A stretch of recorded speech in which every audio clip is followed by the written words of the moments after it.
All right, well, in other news, Australia and the Allies have put out a press release warning rebels in Yemen that there'll be consequences if they don't stop attacking ships in the Red Sea.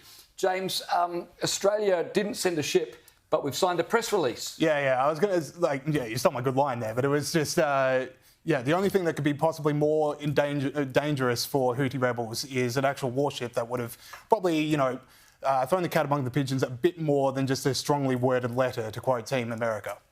Coach, I want to talk to you about this scandal with Qantas and Anthony Albanese. It's funny, this week Anthony Albanese's been all irate because cabinet papers from years ago have been kept secret as to the reason Australia went to war in Iraq. Have a look at this. Australians do have a right to know what the decision-making process was, and my government believes that this mistake must be corrected. So, OK, fair enough. But now Anthony Albanese's keeping secret his meeting with Alan Joyce, boss of Qantas, and not revealing what they talked about just weeks after Qatar was blocked from having more flights. This is a bit fishy, isn't it? Yes, I think that juxtaposition is very well placed, and we know that the principle of what he's stating, I think, is a good one. More things from the government should be in the public domain, not less. However, it's hard to believe that principle is real when you turn around and see another example where these closed-door meetings that happen in private, aren't released into it. It does smell a little bit fishy, and I know that there have been other instances where the administration does fight Freedom of Information Act requests and so on. So I guess that will continue, but it is interesting given what he just put out there for the Iraq papers just yesterday, to your point. James, Anthony Albanese would have been hoping this thing was dead and buried. Brand new year, new start, and yet here's this thing. It's still lingering around the government. Yeah, just like the detainees.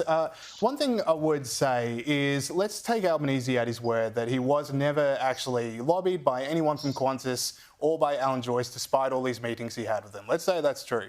How influential is Qantas that they can meet with him this many times, never even bring up the Qatar Airways decision, and just sit there patiently knowing he's going to do exactly what they want anyway? So it's a pretty damaging look for Albanese if he's telling the truth the whole way. That it just shows that he's just completely in, just wanting to make Qantas happy, wanting to keep them satisfied, and not, putting the Australian public first, putting international airfares first. Yeah, you're right. I don't think the opposition are going to let go of this. They're going to keep pushing and pushing, and fair enough. Well, overseas now, the former US President Donald Trump is attempting to overturn the decision by the states of Colorado and Maine to remove him from the ballot in those states. He's asked the Supreme Court to weigh in.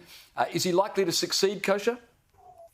I think most legal scholars believe yes, and these cases were going to be headed to the Supreme Court anyway, either on appeal or this way in an expedited fashion. He's gotten multiple layers of defense that his defense team is working on. One is presidential immunity, which is that you cannot prosecute presidents for past actions that they took while they're actually in office. That defense has been out there. One is that there is no mechanism actually for states to remove unilaterally federal candidates from the ballot of a federal election. One is that the 14th Amendment provision requires an act of Congress. It's not something that unelected secretaries of state or judges can unilaterally do, and so on and so forth it goes. So what is this really about? It's about the political angle, using the justice system to create sort of a political overhang.